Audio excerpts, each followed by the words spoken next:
Was muted. So I wanted to highlight this event. George was talking about the riots in Chicago in the 1880s, which kind of led to like a precursor event to the formation of the Bureau of Investigation, now the FBI, by executive order by President Theodore Roosevelt. I was just mentioning there how, and I apologize that I was muted. I'll edit out that last 2 minutes. Theodore Roosevelt was speaking to the Knights of Columbus in 1915 at Carnegie Hall, and I read out his whole speech out of my YouTube channel about over a year ago. I recommend people check that out.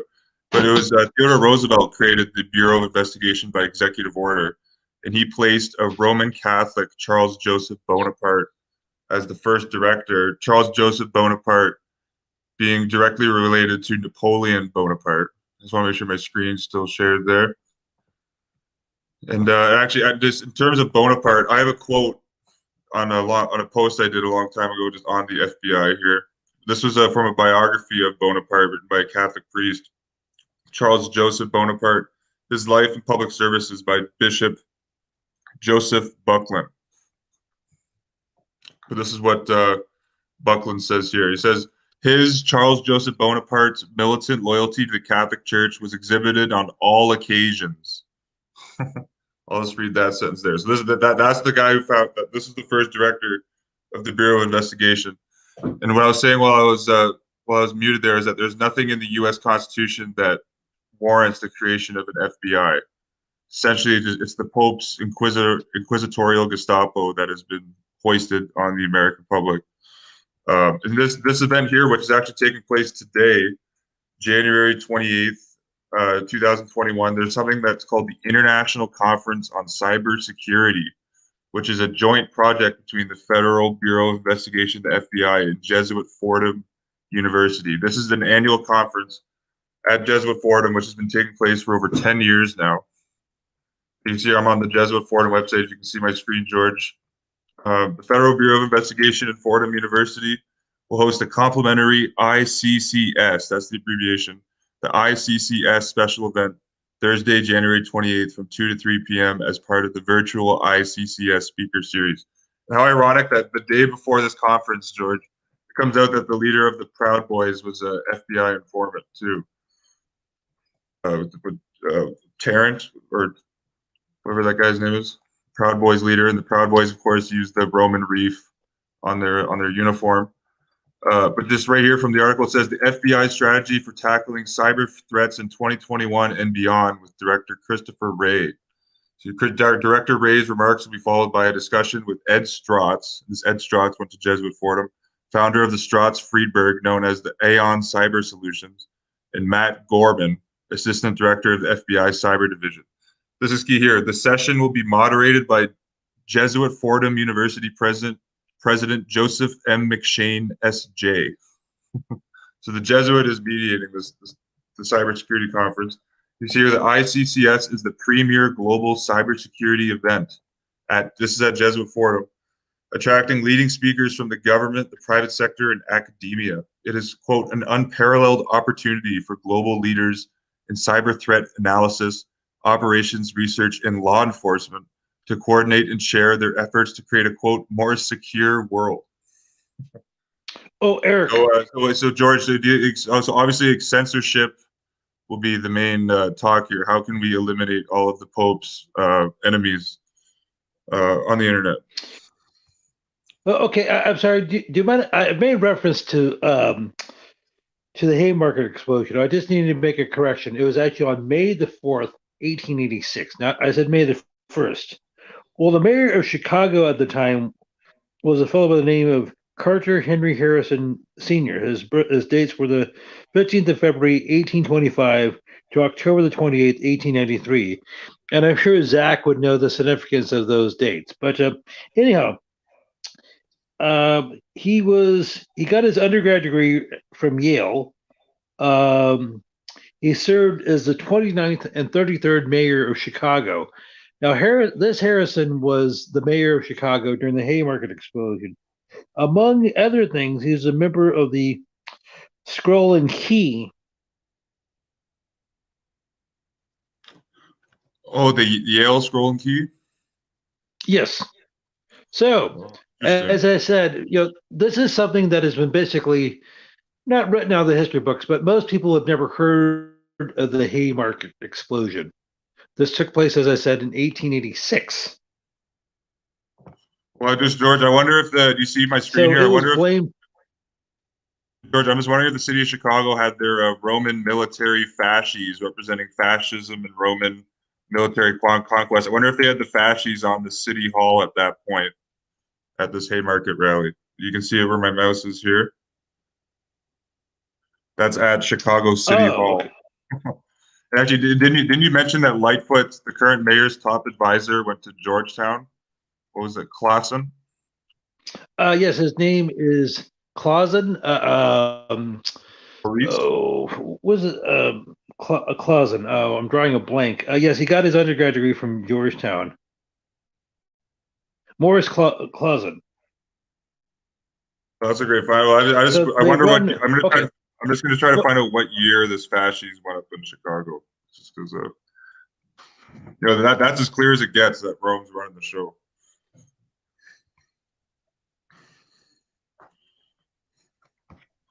And George, just there's one more thing I wanted to show you just with Chicago. If you haven't seen this, like there's literally like ancient Rome. Like you see my screen here, George? yes, not very well. It's small. Oh yeah, so this is at the Chicago Cook County Courthouse. But you can see this is like the symbol of the Roman Empire. SPQC, the Roman Gregorian eagle. Here you got a Roman centurion with fasces underneath. Like this, Chicago literally is like ancient Rome, the way Hmm. it's lined up. And I was Well, saying before, while I was briefly muted there, again, I'll edit out that little 2 minute block. I was saying how like during the Chicago fire, which took place around the same time as these quote unquote anarchist riots, you had the Jesuit church being one of the only buildings that wasn't burned down in the Chicago fire. yeah, so there's a couple, St. Michael's Catholic Church, and you had the Jesuit Church in Chicago. And there's an article about this in American Magazine. I guess it was those magic rosaries that did the job. Oh, just like the Magic Rosary saved the Jesuits from the nuclear explosion at Hiroshima. And actually, it's just Zach saying in the comments that the Haymarket bomb in Chicago was on May 4th, which is a date gematria of 54, May being the fifth month. So Jesuit order equals 54 in gematria. Oh, so is There you go. Zach in So the it lines, chat? yeah, it looks like Zach is in the chat. But yeah, okay. So look at the Haymarket bomb was on May 4th, a day with 54 numerology. Jesuit order equals 54. Taking place in the Jesuit city of Chicago. You can see on my photo, like Chicago is ancient Rome. It makes sense that no, to me, I think that shows that it was a Jesuit orchestrated event. And like you said, it was like kind of like a false flag event, which gave the government the means and the ammo to create the Bureau of Investigation by executive order, Well, and also, then well, the main. put Roman Catholic Charles Joseph Bonaparte as the first Grand Inquisitor of America.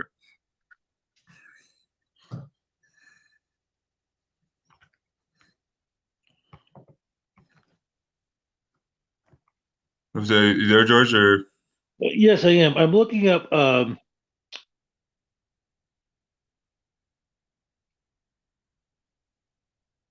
Okay, no way. Okay, the police commissioner of Chicago at the time was Frederick Eberzold. His dates were the 30th of March, 1841 to January 21st, 1900. He was actually born in Bavaria to a German Catholic family. oh wow, there you go. Wow. So of course, the police are going to be in on it, and actually that kind of reminds me of just reading the book Slavery and Catholicism.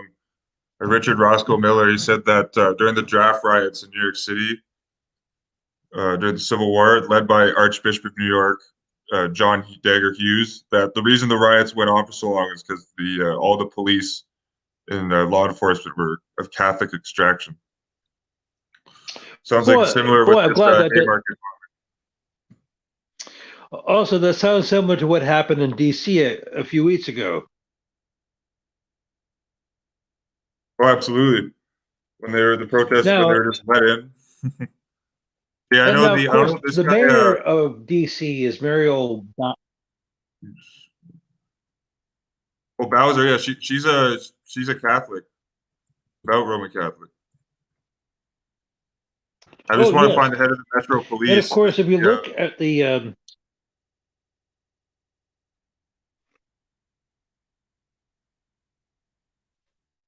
I was just saying. So it looks like the current guy they replaced. They replaced the current. So the current chief of police there, Robert Conti. He became effective January 2nd, 2021. But he replaced Peter Newsom, who was the chief there from 2017, right up to before the Capitol quote insurrection. But Peter Newsom here, who was in charge of the Metro Police in Washington, went to Jesuit College of the Holy Cross. You can see it right there. And Kathleen Lehner before him was the devout Roman Catholic. You can see pictures of her going to mass even. There right here, Kathy Lehner. Yeah, actually, I believe she's even wearing like a, yeah, you can see her Roman Catholic knighthood like on her uniform. I believe she was knighted as like a knight of Columbus or something like that. You see that right there? That Maltese cross. No, you're absolutely right, George. The Metro Police is totally Roman Catholic, which makes sense because Washington, D.C. is the district of Catholics in between the states of Virginia and Maryland, Virgin Mary.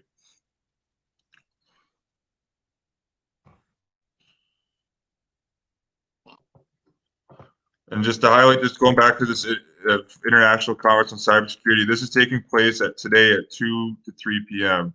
You see the speakers. You got the director. This is at Jesuit Fordham University. You got the speakers: Christopher Wray, director of the FBI; Edward Strauss, Jesuit Fordham graduate, quote, accomplished entrepreneur and trusted cyber risk advisor. This guy, 16 years in the FBI, uh, founded a firm called Aon Cyber Solutions. Matt Gorman is speaking today at Jesuit Fordham. He's the assistant director of the FBI's cyber division. Uh, he was responsible for oh, all by the way, cyber speaking of investigations. Oh, okay, yeah, speaking you of have a comment? Gorman, what? Uh, Eric, can you hear me? Oh, yeah, I got you. Okay, speaking of Gorman, one of the performers at Creepy Joe's ceremony on the 20th was Amanda Gorman, who's a devout Roman Catholic. Well, I'm Gorman, is sorry, she that? wasn't well, she's a poet. Oh, is she? Oh, she was the poet. She the Yes, black woman poet. yes. Well, it makes sense that she's a devout Roman Catholic. You had a Jesuit priest doing the invocation there. Was it James, Donovan? Or yeah, Leo O'Donovan, Biden's longtime friend. He did the funeral service for Joe's son Bo, and then Joe Biden actually wrote the foreword to Jesuit Leo Donovan's book. His book was called "Blessed Are the Refugees," just advocating a full-on Roman Catholic invasion of the U.S.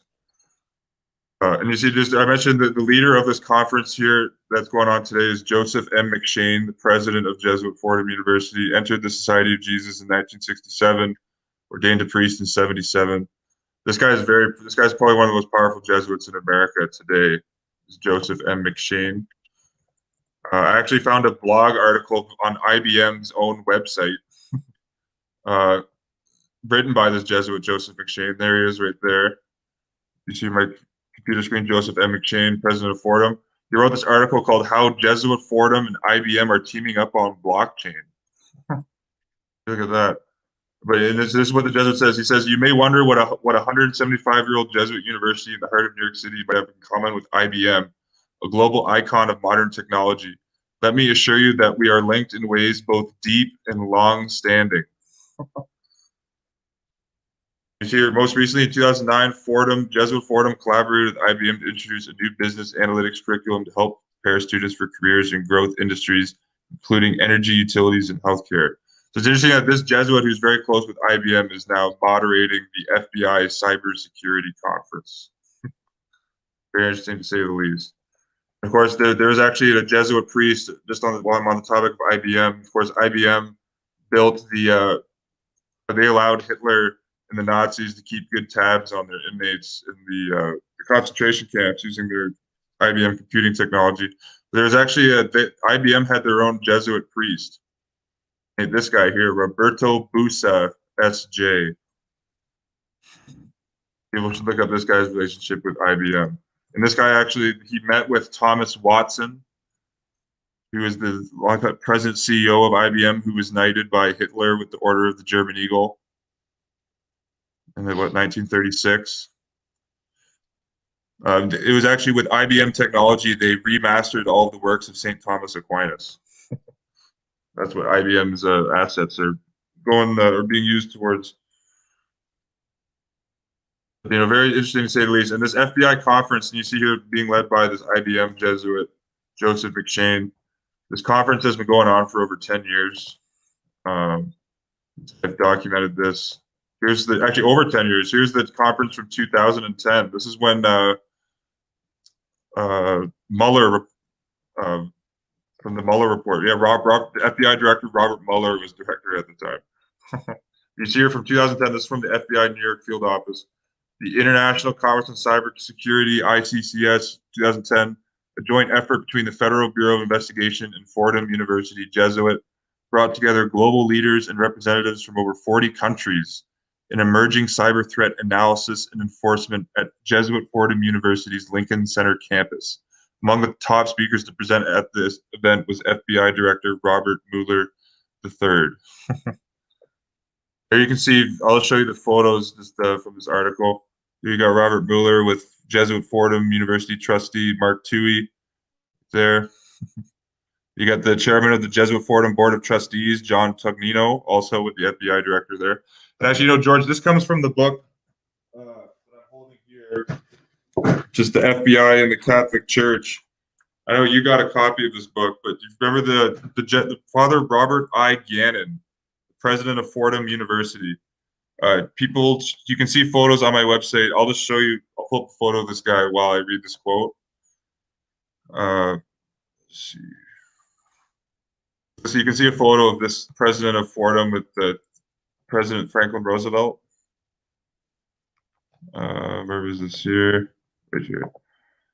At Jesuit Fordham University. And if Roosevelt actually received an honorary degree from Jesuit Fordham back in 1929. There they are there. So this is what Robert I. Gannon, where my mouse said. This is what he said about the FBI. Franklin Roosevelt. This George, this comes from the book, The FBI and the Catholic Church. But Robert I. Gannon, and this is what he wrote to J. Edgar Hoover in 1945, quote, "I like to think the FBI and Fordham have the same ideas," end quote. I'm going to repeat that. He says, "I like to think the FBI and Fordham have the same ideas." And he's saying this back in 1945. So clearly we can see why Fordham University, Jesuit Fordham of all places, is where the FBI chooses to have their, quote, international cybersecurity conference. Do you have anything to add to that, George?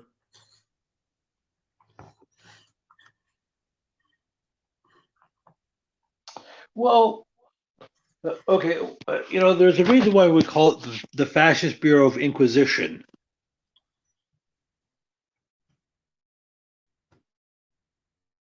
Oh, absolutely. Actually, I have another example of that here, just from and everyone. Eric? Oh, hello.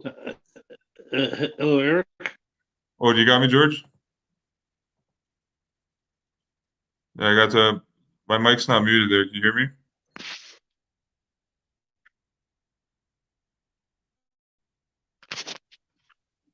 Okay, so there's a reason why we call it. Okay, there's a reason why we call it the Fascist Bureau of Inquisition.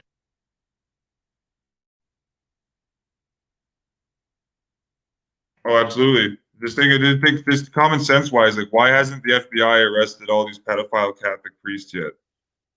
Who have and it's all their crimes are well documented.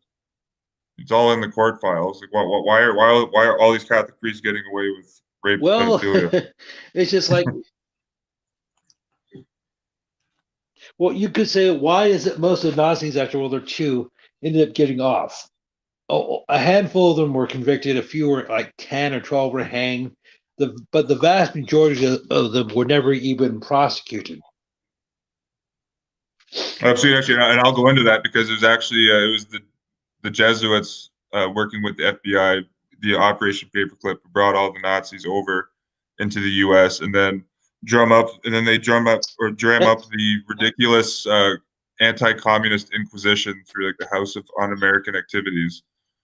And the FBI was all about. And then there's a book on this mhm. called U.S. Intelligence and the Nazis that was published by Cambridge University recently. They have a whole chapter on the FBI response to Nazis in the U.S. And they conclude that they essentially didn't care about Nazis in the U.S. because they were all worried about a quote unquote war on communism, which was completely bogus.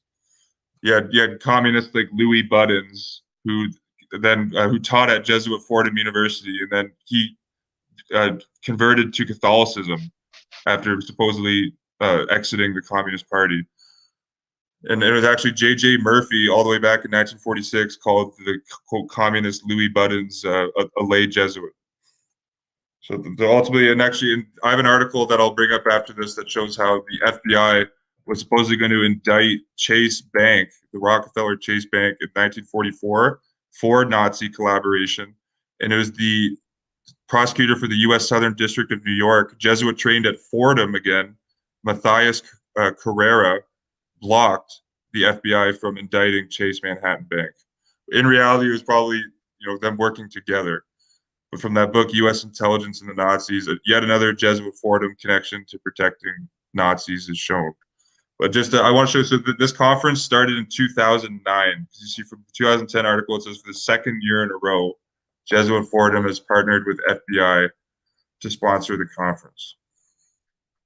And actually, President Joseph McShane was still there at this time. President of Fordham, Joseph McShane, welcomed participants to the event.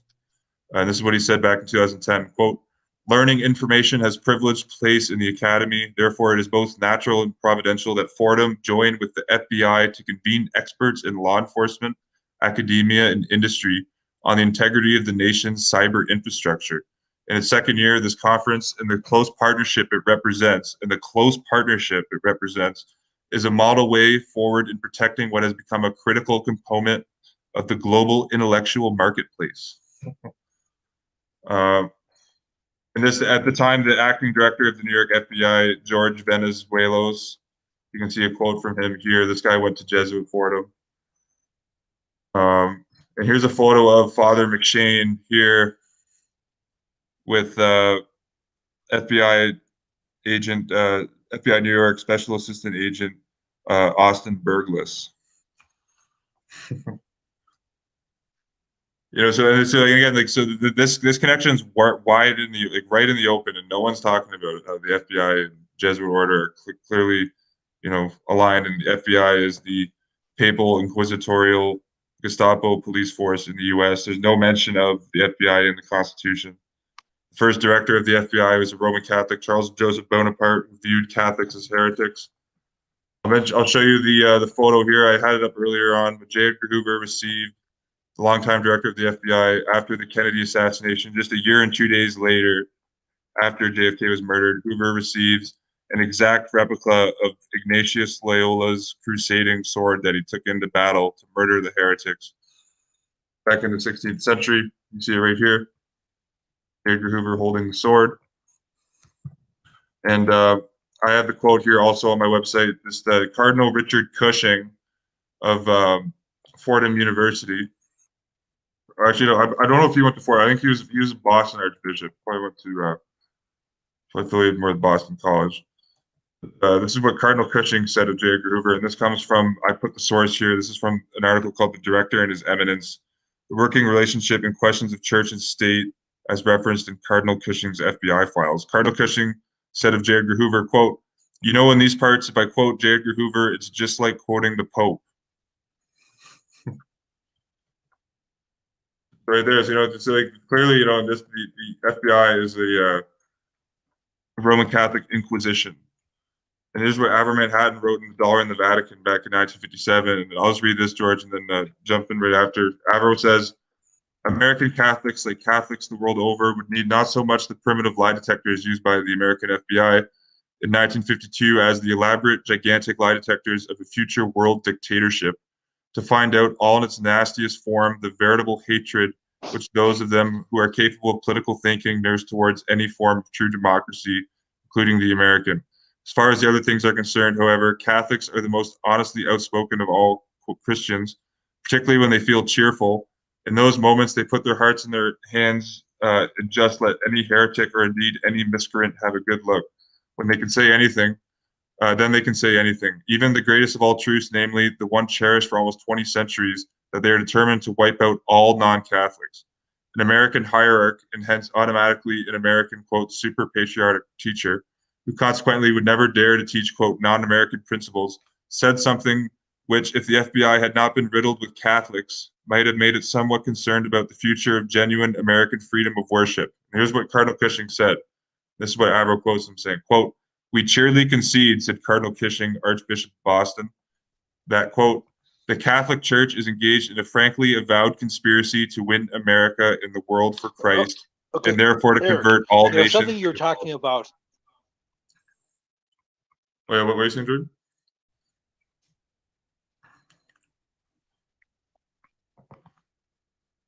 I was saying, you want to jump in? Yeah, I was saying, there's the quote from Cushing. He openly admits that the Catholic Church is trying to make America Catholic. And this is the same guy that said that FBI Director J. Edgar I'm Hoover is sorry. just like the Pope. Uh, well, you know, this has been an issue over the last year or so. You've already established for years that Rome runs American law enforcement, definitely on the national and our state level, and most of your major municipal police departments. They run intelligence, spying. Uh, they run the military, but they have absolute hegemony when it comes to the medical field. And that's something that's become critical over the last year or so. I mean, we've talked about Fauci, the fact that he got his undergrad degree from Holy Cross. He went to Regis Prep. His wife went to something like 3 different Catholic / Jesuitical institutions. Robert Redfield got his undergrad medical degree from Eucharistic ministers of the church. The CDC was founded by a Catholic who was trained by the Jesuits. Thomas Hearn, one of the architects of the Tuskegee syphilis experiments, Catholic, who got his medical degree from Georgetown University. Um, the list goes on and on and on.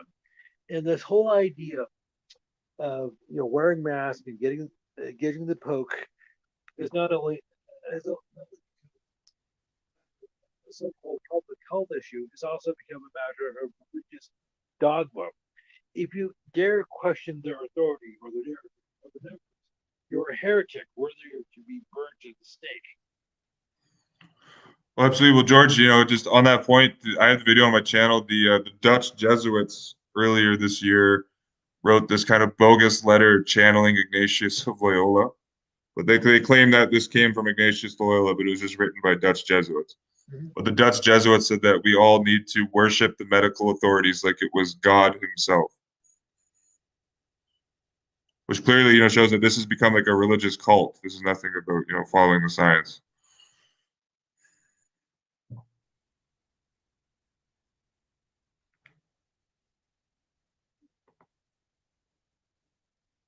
And I think your mic was a little just your volume was a little iffy there, George. But you mentioned just when you're talking about Redfield, did you say that he goes to Catholic Church in Baltimore? About it, your doctors and your so-called scientists are basically,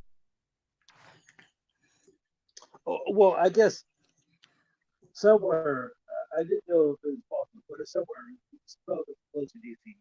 Yes. Okay, and then just maybe just if you have headphones in, maybe just try replugging them in. Your voice is I still got you, but it's not fully clear. Maybe see if you can turn your volume up a little bit on your end there, George. Okay, I'm sorry, I don't have headphones. But that's a bit better there. Well, actually, George, do you see Biden's new pick for Homeland Security? The Mayorkas. This guy went to Alejandro Mayorkas. He's going to be the new head of Department of Homeland Security, which like FBI. Well, the Department of Homeland Security, I guess, is the newer Gestapo federal police force. They of course got that passed through the 9/11 false flag attack. This guy here, Alejandro Mayorkas, went to Jesuit Loyola Law School, got his doctorate from Jesuit Loyola Law School. And apparently, his father was a Cuban Jew of Sephardic background. Like, isn't that perfect? His mother was a Romanian Jew. So this guy looks like he's a Jew educated by Jesuits. He's got his doctorate from Loyola Law. And that's just something I noticed that Biden's doing a lot of in his administration. He's putting a lot of open Jews in his administration. All these Jews are totally connected to Rome in every single way. The guy Anthony Blinken, you've seen this guy? He's current Secretary of State. Supposedly he's, quote, Jewish. If you look at his wife here, Evan Ryan, who's also in the Biden administration, I'll show you here. So this Anthony Blinken, 71st U.S. Secretary of State. His wife, Evan Ryan, is currently the White House Cabinet Secretary. And Evan Ryan, Anthony Blinken's wife, got her BA from Jesuit Boston College. You can see her right there. She married Blinken and the Holy Trinity Catholic Church, which is now Joe Biden's Catholic Church that he goes to in Washington, D.C. Biden's doing this all over the place in his administration. Like he put Merrick Garland, a Jew who taught at Jesuit Georgetown University, as his attorney general. Put Janet Yellen, a Jew, as the Secretary of the Treasury, and her husband, Daniel Akharov, taught at Jesuit Georgetown University. So I think they're maybe setting this up for like a Dreyfus affair, possibly, type of thing. Like let's say like a new Jesuit Trump third fascist right party comes to power. They're going to blame all the communism of the Biden administration on Jews. Maybe that's what they're setting this up for. But all these guys in power, though, I've showed you have direct connections to the Jesuits. They're not even hard to find. Like this Anthony Blinken here, who attends Holy Trinity Catholic Church in Washington. His wife, Evan Ryan, the White House press secretary, or White House, what's her position here? Blinken's wife, White House cabinet secretary, went to Jesuit Boston College. She was she was deputy manager for Biden's 2008 presidential campaign. She's served under Jesuit trained skull and bonesman John Kerry. John Kerry is now the climate advisor. Yeah, serving as United States Special Envoy for Climate. Jesuit trained skull and bonesman. And then Blinken's wife, Evan Ryan's also on the CFR, Council of Foreign Relations, and she's the deputy chair of the governance track of the Clinton Global Initiative. She's more powerful than Blinken, the Secretary of State. But of course, Blinken being the open Jew at the front, he's going to get pointed as, oh, look, he's the Jew. Look at him. I think that's what they're setting it up for.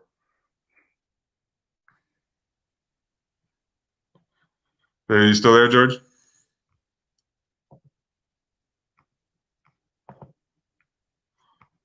Looks like George is getting his audio fixed there.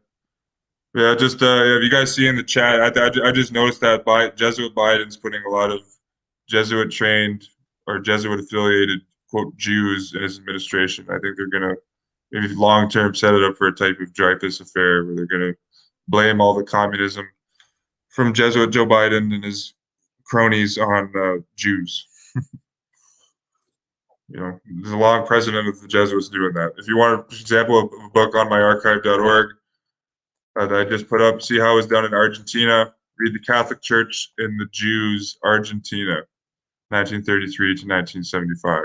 I think it's the exact same playbook that potentially could be used here after the Biden years are finished up. It looks like George lagged out. See if I can get him back in. And if you can't get back in, I'm just going to read one more quote just because I wanted to highlight this video because this conference is taking place later this afternoon, the International Conference on Cybersecurity at Jesuit Fordham. It's been going on since 2009. But just reading back here from the book, The FBI and the Catholic Church, I just want to show you that Jesuit or FBI agents were going to the Jesuit retreat houses as early as 1959. 1959, Father James Martin, S.J., reported to Hoover, then director of the FBI, on the 72 FBI men who had just completed a retreat at Manresa on Severn. It was, quote, not easy, he noted, quote, for every man had come to Loyola and followed the regulations and the discipline entailed in going through a retreat. That's what the Jesuit James Martin, S.J., said. The director's men, though, quote, got through every part of the services, end quote, as if they were, quote, were in a matter born to this life, end quote, quote. So, quote, permit me, Martin continued, quote, to thank you most sincerely for the interest you have always manifested in the spiritual life and condition of your boys. You are truly a credit for the moral life of this country. There is nothing surprising what the priest wrote. Hoover wanted the men the Jesuits produced. I want to repeat that. Hoover wanted the men the Jesuits produced because they and those who trained them exhibited those things he, quote, admired most in men.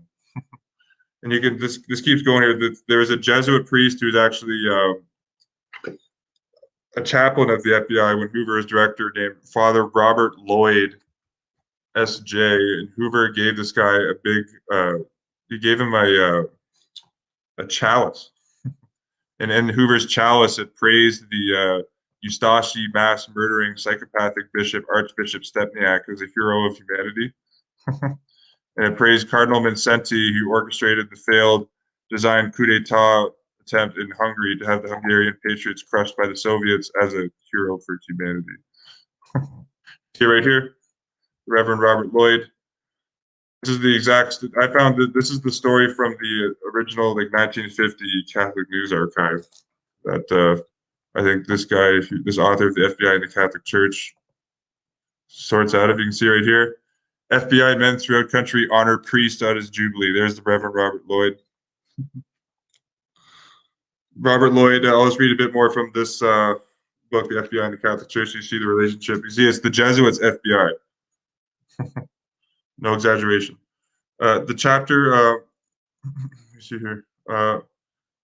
This chapter is focused on the values and personality traits that led Hoover and Catholics to find so much common ground in so many arenas for cooperation in the period before Vatican II. By 1955 and 1959, FBI men had been making retreats to Manresa for 20 years.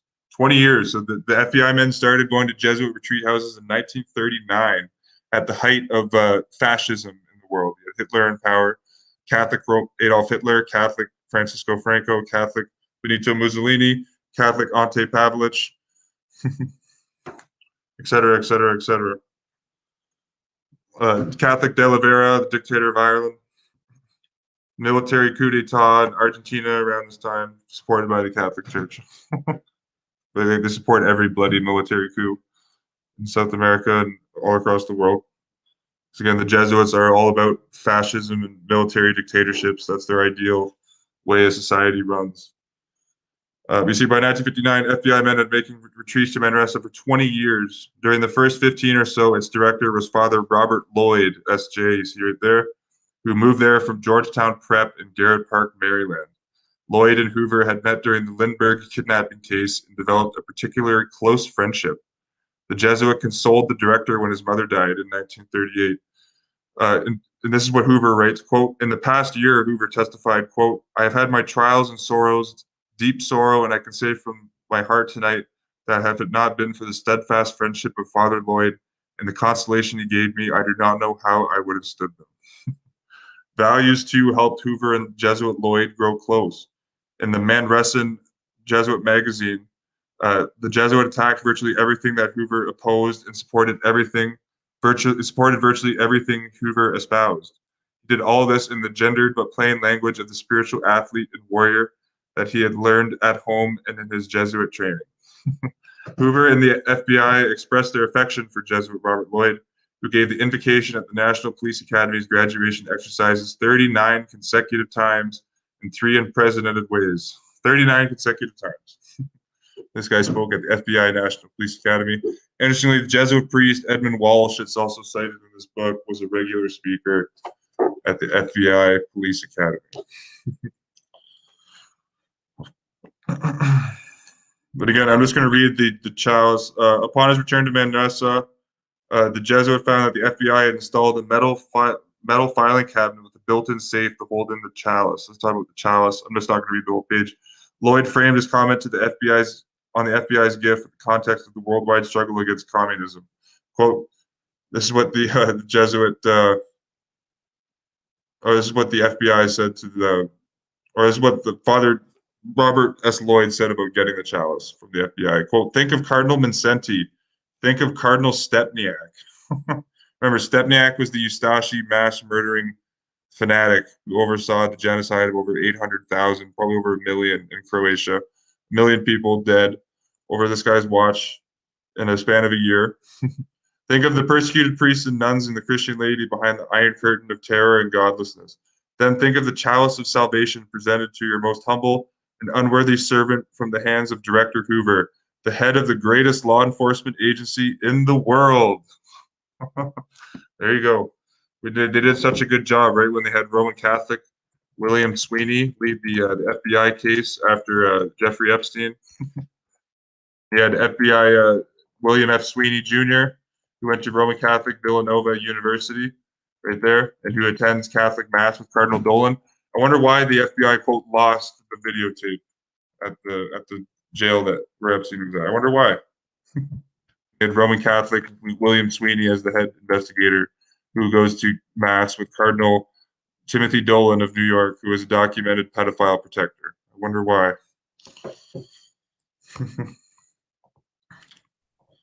It looks like George is back here. But yeah, George, I'm probably going to wrap it up in a couple minutes. Do you want to just kind of do a conclusion or some summation or bring anything else up you wanted to, anything else you're researching before we sign off? I'm probably going to, well, I'll probably do another 15 minutes. I'll go to about the hour mark before we sign off here. Okay, so well, as always, it's a pleasure working with you, and we'll have to do this again soon. Couple things. I just want to, here in the U.S., we have 2 vaccines they're using, the Moderna and the Pfizer. What's available in your neck of?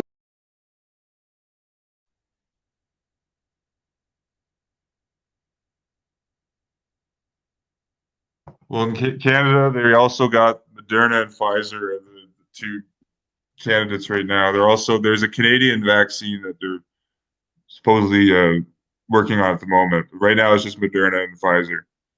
And Okay, Moderna so actually I found it just I had a commenter. There's actually a Jesuit connection from Canada to Moderna, and it was the one of the co-founders of Moderna. His name is Nubar Afeyan. I'll put my screen share on here just so everyone can see this guy. I don't know if you've come across this individual, George. This guy went to the most prominent Jesuit school in Canada, is Loyola High School in Montreal. The Jesuit Black Pope Arturo Sosa actually toured this specific high school back in, I think, 2017. This is where Zbigniew Brzezinski went to school. We see Nubar Afeyan, Armenian American entrepreneur. So he's an Armenian American who went to school by Jesuits in Canada. Armenian American entrepreneur, inventor, and philanthropist. He's best known for co-founding the biotechnology company Moderna. You see right here, his family fled Lebanon during the Civil War in 1975. He then graduated from Jesuit Loyola High School in Montreal in 1978. So there's a Jesuit connection to Moderna. And I mentioned how their current head of government relations, or the senior vice president of government engagement, John Lepore, went to Jesuit Georgetown and Jesuit Boston College. This guy was the former head of government affairs at GlaxoSmithKline, one of the biggest vaccine companies in the world. And I think we've covered you read the story, George. I think we mentioned on Team Breeze, but Pfizer got the Viagra drug approved by the Pope. I think you mentioned that. But speaking of Pfizer, I'm sure you probably covered this before. I got an email from you a few weeks ago. One of the members of the board of directors for Pfizer is an American named Dave Fredrickson, who got his undergrad degree from Georgetown University. One of the other members for Pfizer, and Pfizer, by the way, is a British and Swedish company. They merged back in the 1990s. Now, Pfizer. Uh, I'm sorry, I beg your pardon. Not Pfizer, AstraZeneca. Well, AstraZeneca. AstraZeneca. Oh, AstraZeneca actually, is it's Oxford University where they're making that, right? Where the Jesuits have their Campion College there at Oxford. yes. Okay, I'm sorry. It's AstraZeneca, not Pfizer. AstraZeneca. Uh, you said something out about Dave Fredrickson a few weeks ago. You mentioned that he got his undergrad degree from Georgetown University, and he's actually an American. One of the other members of the board of directors is Leif Johansson. He's a knight of the holy. He's a knight of the Order of the Seraphim, which is a Swedish knighthood. Actually, I'll pull up that photo. People haven't seen that. I did a video way back, just going through some of going through the membership list. But yeah, this is the highest knighthood given by the monarchy of Sweden. People can see right there. Clearly, there's the Jesuit IHS right on the center. Symbolic that the Jesuits have conquered, quote, Protestant Sweden. There it is right there. Yes, of course. And Of course. people should check out they have a list, I believe, on the Wikipedia of members of the order. Yeah, list of Knights of the Order of the Seraphims. People can check out the lists here. Also, another vaccine that has not been. Sorry, keep going, George. Okay, one of the other vaccines that has not been officially approved yet in the United States, but probably will be in the next month or two, is Johnson and Johnson. One of the members of the board of directors there is Francois Nader. He got his undergraduate degree from St. Joseph's University in Beirut, Lebanon. Oh, great find. Yeah, that school, they completely control Lebanon through St. Joseph's there. It's like the Georgetown of Lebanon. I think I sent you guys a Johnson and Johnson. Let me just check here. I know that Oh may yeah, sound confusing. oh yeah, I found another one from Johnson and Johnson here. You see my screen, George? Joaquin Yes. Duato, Vice Chairman of the Executive Committee, Johnson and Johnson. This guy went to the Jesuit Assad Business School in Barcelona, Spain. This is Jesuit. I'm just going to show people. See, Assad Business School. You see, Assad is a private Jesuit educational institution within the Ramon Llull University in Barcelona, Catalonia, Spain. Assad runs two schools at the university: Assad Business School and the Assad Law School. So this is Jesuit here. So you see the Joaquin Duato, Vice Chairman of the Executive Committee of Johnson and Johnson, openly trained by Jesuits, dual citizen of Spain and the United States. Also involved with UNICEF, involved with a whole bunch of different organizations you can see there. As you says, Joaquin says played an instrumental role in leading the turnaround of Johnson and Johnson's pharmaceutical sector. As a member of the company for over 30 years, Jesuit-trained Joaquin Duato was named Company Group Chairman of the Americas in 2009. He then continued leading the global transformation upon his appointment to his most recent role as Executive Vice President and Worldwide Chairman of Pharmaceuticals in 2011. During that time, the sector grew to what it is today, the fourth largest innovative pharmaceutical company globally. The results are clear, with 17 new products launched since 2011 and up to 10 potential billion-dollar medicines expected to be launched and are filed before 2021. Johnson & Johnson Pharmaceuticals is poised to extend its growth. So there you go. This guy's credited for the growth and development of Johnson & Johnson the last 30 years. And how fitting he's educated by Jesuits in Spain.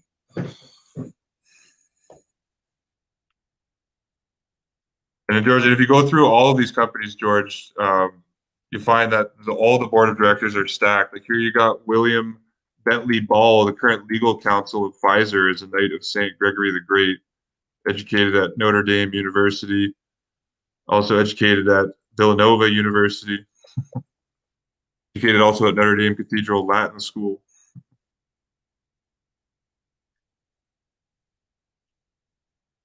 So John McKean here, director, vice president, member of the executive committee, executive vice president of Pfizer, Catholic educated Jesuit or Roman Catholic St. John Preparatory School. Here, honorary degree from Catholic of the Sacred University of the Sacred Heart in Milan, Italy. Nick documented as a long time, like all the long-time prominent executives at Pfizer. So Robert Schaefer, I mentioned this guy even in the Dollar in the Vatican rate if I did. Former vice president of public affairs and government relations of Pfizer for 30 years, 1966 to 1996. Jesuit educated, Georgetown University, educated at Benedictine College of St. Benedict and St. John's University. Now this guy is the Knight of Malta ambassador to the United Nations. Permanent observer. Sovereign Military Order of Malta to the United Nations from 2004 to 2015. There's the example I said earlier. Pfizer received the Vatican's blessing on Viagra. Right there. Pfizer even sent representatives of the Vatican to see how the Catholic Church would respond to the pill. Luckily for Pfizer, the Vatican approved of Viagra because of its ability for marital sexual encounters. And Johnny, I know brought it up on a recent stream, but yet the Pope say that it's okay to take the COVID vaccine even when it has aborted fetuses in it. It's moral to do that. You got a current executive, chief financial officer, global vice president, global supply of Pfizer, Jesuit educated from St. Peter's University, Frank D'Amelio, right there. So Nick did a great job putting this article together. But if you go through all of the corporate, all of these big vaccine manufacturers, it's the same thing, George. And even have you heard of the Council for Inclusive Capitalism? I have a video of Lynn Forster de Rothschild on my YouTube channel bragging about how good this is. Basically, this is all the world's biggest CEOs are teaming up with the Pope to create a quote unquote fairer world. Yeah, it's just classic Jesuit double talk. In reality, it's just global Franco-capitalism and communism. If you look at some of the guardians of the Council for Inclusive Vatican with the Vatican, I think the CEO of Merck is on here. And you got Mark Bainov, Salesforce is interesting. This guy is also on the World Economic Forum. This guy's is a Jew supposedly, but Salesforce is teaming up with Microsoft and Oracle to make a quote unquote COVID-19 passport. Edward Breen, Irish Catholic, chairman, CEO of DuPont, how fitting. Oliver Bate, chairman of the board of Alliance. Ajay Banga, executive chairman, MasterCard. Mark Carney, Roman Catholic, finance advisor to the Prime Minister, COP26, and special envoy for climate action and finance. Bruno Cucinelli, another Catholic. Carmine DeCibo, another Catholic. If you look at Johnson & Johnson, there, Johnson & Johnson's represented, George. You see that there? Alex Gorski, chairman of the board, CEO of Johnson & Johnson. And I just want to show you, so Johnson & Johnson's on the Council for Inclusive Capitalism. Bank of America, of course. Der Spiegel magazine said the Jesuits provided Bank of America with the startup capital. Even have the California State Treasurer, Fiona Ma, on the Council for Inclusive Capitalism at the Vatican. Current head of the Rockefeller Foundation, Rajiv Shah. Rockefeller Foundation is also working on a quote-unquote COVID passport. I mentioned Lynn Forrester de Rothschild. The company Merck is represented on here. I have that documented on my website. That wasn't the full list. Bankofamerica.com has the full list. Let me just pull that up here, George. But it just shows yet another undeniable vaccine connection with the Vatican. The Vatican for hundreds of years has been supportive of vaccines. Merck, where is that here? I know this. Okay, right here. Kenneth Fraser, chairman of the board, CEO of Merck. I believe Merck actually was a German pharmaceutical company. Correct me if I'm wrong. I believe that came out of the IG Farben, the Jesuit IG Farben monopoly. So you see, this guy doesn't have any apparent Jesuit breadcrumbs on his wiki page, but this guy is on the Council for Inclusive Capitalism at the Vatican, current CEO of Merck. So I recommend people check out the whole list for that council is here. You see there by the Bank of America newsroom. I'll just read the about statement. The Council for Inclusive Capitalism at the Vatican is a global nonprofit organization established under the auspices of the Vatican with the moral guidance of Pope Francis.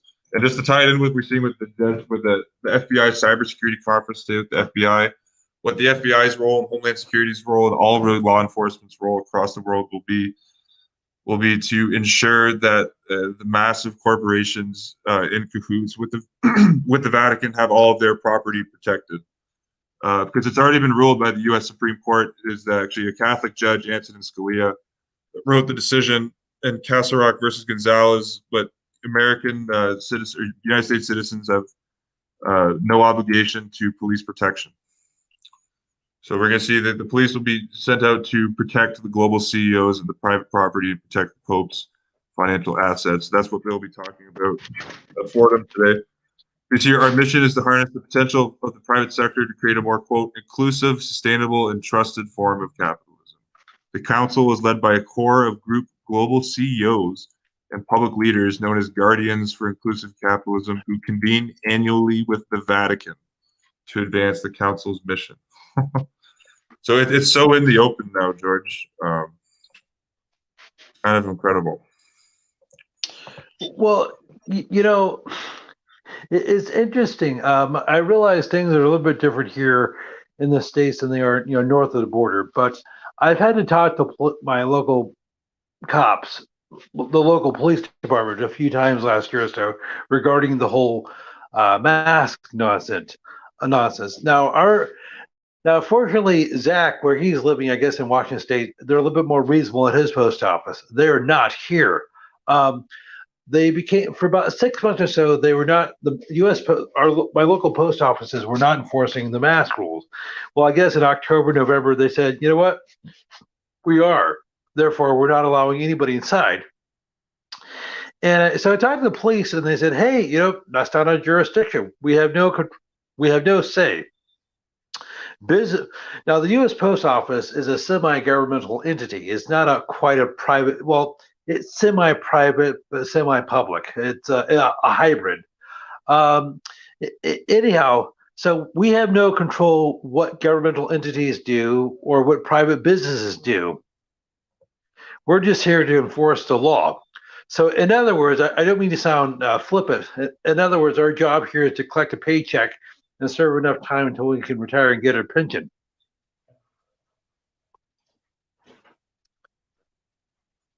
Well, it's a similar excuse that the Nazis gave at Nuremberg. I'm just doing my job. Well, or rather, or not doing my job. They said if the cops were really interested in protecting the public, serving the needs of the citizens, they would go in these businesses, hey, knock this stupidity off. You're in violation of several state and federal laws. I'm talking about in California. I suppose they say, like in Canada, they say you're in violation of several national and provincial laws.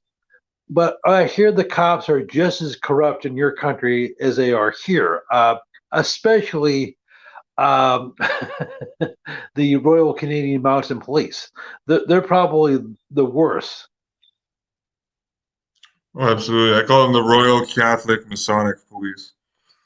Okay. So but you see, this is not a Canadian problem. This is not an American problem. This is a worldwide problem.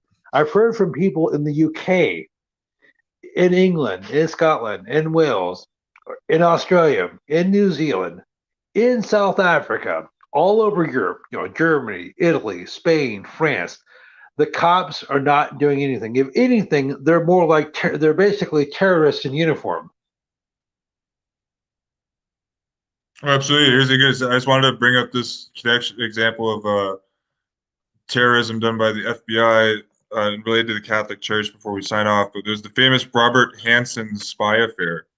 Robert Hansen, Mm-hmm. member of Catholic Secret Society, Opus Dei, who attended the St. Catherine of Siena Church in Great Falls, Virginia, where FBI Director Louis Freeh attended.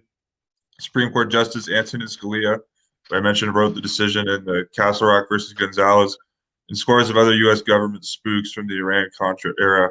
But it's very interesting because Robert Hansen was, he of course was giving top secret, like engaging in high treason, real high treason, not the fake sedition that's being promoted right now by that false flag at the Capitol a couple of weeks ago or 3 weeks ago. Robert Hansen was giving, top U.S. military secrets, top patents, everything you can imagine in terms of secrets to Soviet Russia for over 25 years, and he wasn't even executed for this after. He had a Jesuit lawyer, Plato Chatris, at Georgetown, which won a ruling that the American public would never be able to see what treason was committed. And while he was doing this, there was a group at Robert Hansen's Opus Dei FBI director, St. Catherine of Siena Church, called Aid to the Church in Russia. You see, which had been operating for the past several years out of St. Catherine under the direction of a former church deacon, Marcel Gorenzino, who is now resident in Moscow. Among directors of the Aid to Church in Russia are Nia O'Shea, Freedom House, a hub of Project Democracy Insurgency, often under the guise of religious liberty, and Knight of Malta Jesuit-trained Frank Shakespeare, who is Ronald Reagan and Bush-era ambassador to the Holy See and a principal player in the public diplomacy, quote, secret parallel government apparatus within the State Department. And what the secret parallel government is the Roman Catholic Church. That the Roman Catholic Church is the deep state. But it's interesting that while Hansen is engaging in high treason for Russia, the FBI church or the FBI parish that he goes to has set up aid to Russia groups. I mean, just fascinating stuff. But it shows the Catholic Church, as Johnny would say, is an insurgency. And you had a Jesuit-trained FBI agent, Eric O'Neill, quote unquote, bring Hansen in after 20 years. And then, like I said, the case was deemed that the American public didn't get to learn anything about the case. It just kind of went away, and the story just died. But just here's just more background on the FBI agent Robert Philip Hansen. Just jumping after this story, I just wanted to get this across on the stream status covering the FBI. Now look at Roman Catholic Opus Dei Hansen's circle at St. Catherine. In 1994, St. Catherine Deacon Keith Fournier distributed a Christian Coalition election to parishioners. He had worked directly with Pat Robertson's Christian Coalition. Of course, Pat Robertson is a total Protestant fraud. He's probably a native Malta. The purpose of the guide was to support the election of Oliver North to the U.S. Senate in Virginia on the single issue grounds that he was anti-abortion. And this article came from Lyndon LaRouche's magazine. But the LaRouche movement was actively opposing North for his anti-constitutional role in the drug-running Iran-Contra operation. Sometime after the distribution of the Christian Coalition election guide, Reverend Jerome Fasano, who is the pastor at St. Catherine Opus Dei Parish, was replaced by Reverend McAfee. Because of opposition to the distribution of Christian Coalition literature to Catholics, Fournier formed the Catholic Alliance to give his work the cover of being Catholic. Another operation at St. Catherine's is the creation of an organization called the Aid to Church in Russia, founded by the Reverend Marcel Gorenzino while he was a deacon at St. Catherine. Warren Carroll is on the board of directors. That's one of the Catholic CIA founders of Christendom College, and of course, it was the Christendom College priest. What was the name of that priest? On 9/11, there was that priest at the Pentagon who was there the day of the attacks on 9/11. I just can't think of his name right now. That priest was the president of Christendom College at the time. But Warren Carroll is on the board of directors, as are Frank Shakespeare and Nina Shea of Freedom House. Given that Robert Hansen, FBI agent, a parishioner of St. Catherine's, pled guilty to spying for the Soviets and then the Russians, the fact that this organization was created at St. Catherine's and involves Warren Carroll is not insignificant. Note in this connection is the fact that Paul Weyrich, and this guy's a Roman Catholic papal knight affiliated with the Heritage Foundation, is also actively involved in Russia through the Kriebel Institute, of which he was appointed president in 1889. Weyrich has been since 1997 on the board of directors for the Freedom and Democracy Institute of Russia. So that's just kind of the background, just on. And actually, just interesting. Robert Philip Hansen's daughter, Susan Hansen, uh, is at the Catholic University of Dallas, where she lived at an Opus Dei residence. So it just kind of just shows like the intersection of high treason in the Catholic Church. You had an Opus Dei agent, Robert Philip Hansen, selling out the U.S. for over 25 years, and nothing really happened to him at the end of the day. He wasn't given No, punishment for sedition. All of the information was kept top secret, and that kind of exemplifies how it's the Jesuits and it's the Pope's FBI. okay,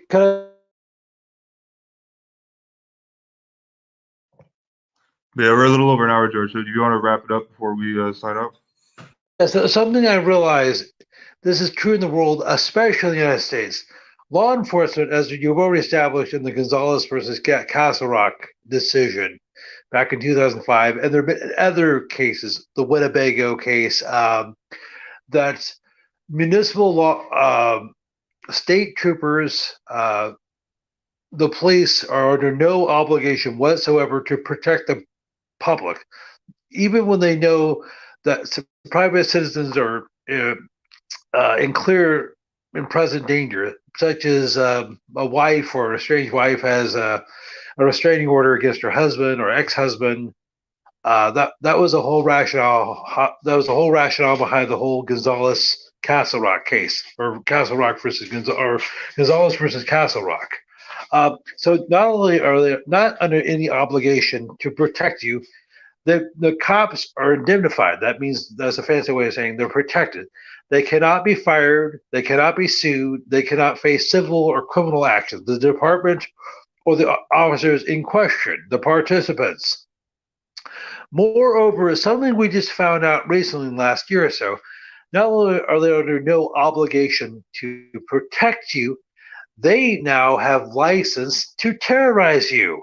They can arrest you. They can issue a ticket um, for not, wearing a mask, even though that's completely illegal and unconstitutional.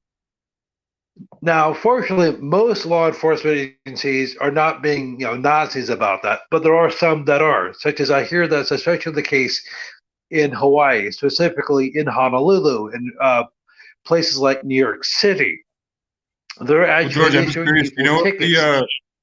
Ms. George, do you know if the National Sheriff's Association has made any announcement on masks? I'm just bringing that because I pulled up their logo. This is a powerful example of Roman control of law enforcement in the U.S. Just on the National Sheriff Association's seal, which I believe this was created all the way back in 1940. You can see the Roman fasces right on the center with the Roman laurel wreath. So I'd be curious. Yes. I'm So sure these I guys don't are know very what. fascist with the masks. I was just wondering if you've heard anything on that.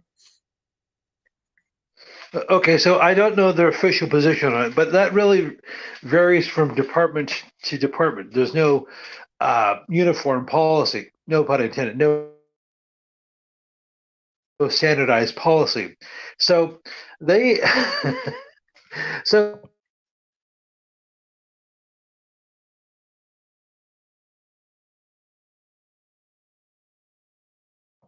Oh, you still there, George?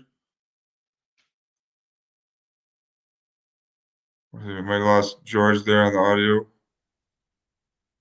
oh, Oh, there you go. I got you now.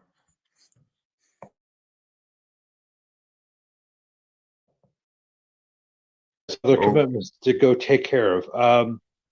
So we'll have to keep in touch, and we'll have to do this soon. oh, definitely, George. I enjoyed chatting with you.